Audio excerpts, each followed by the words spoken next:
మహిషాసుర మర్దినీ దేవి. దేవి నవావతారాలలో అత్యుగ్ర రూపం మహిషాసుర మర్దినీ దేవి.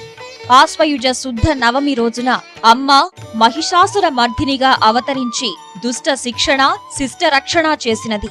ధర్మ విజయానికి సంకేతంగా ఆశ్వయుజ శుద్ధ నవమిని మహానవమిగా భక్తులు ఉత్సవంగా జరుపుకుంటారు.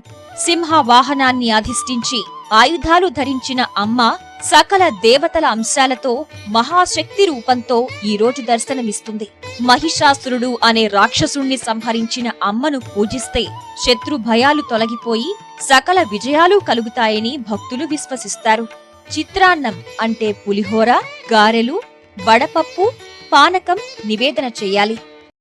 మహిషాసుర మర్దిని అవతారంలో ఈరోజు అమ్మవారిని మనందరం కూడా చూస్తున్నాం.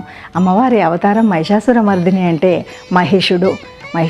మహిషము అంటే దున్నపోతు ఆ రూపంలో ఉన్నటువంటి రాక్షసుడు.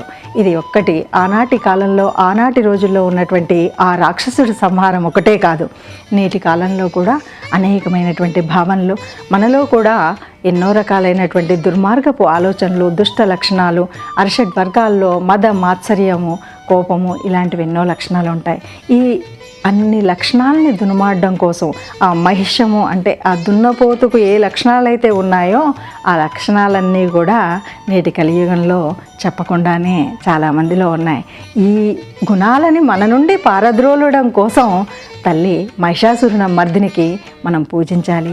ఆ తల్లి మహిషుడిని సంహరించిన విధానాన్ని మనం తెలుసుకోవాలి.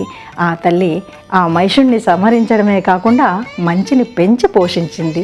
ఆ మంచితనాన్ని మనం అవలంబించాలి. ఆ మంచితనాన్ని మనవంతు భాగంగా 10 మందికి పంచాలి. మహిషాసుర మర్దిని ఈరోజు హాయిగా అలంకరించుకుందాం, భక్తితో పూజిద్దాం, ఆ భావాల్ని మనం పంచుకుందాం, పెంచుకుందాం, 10 మందికి పంచుదాం.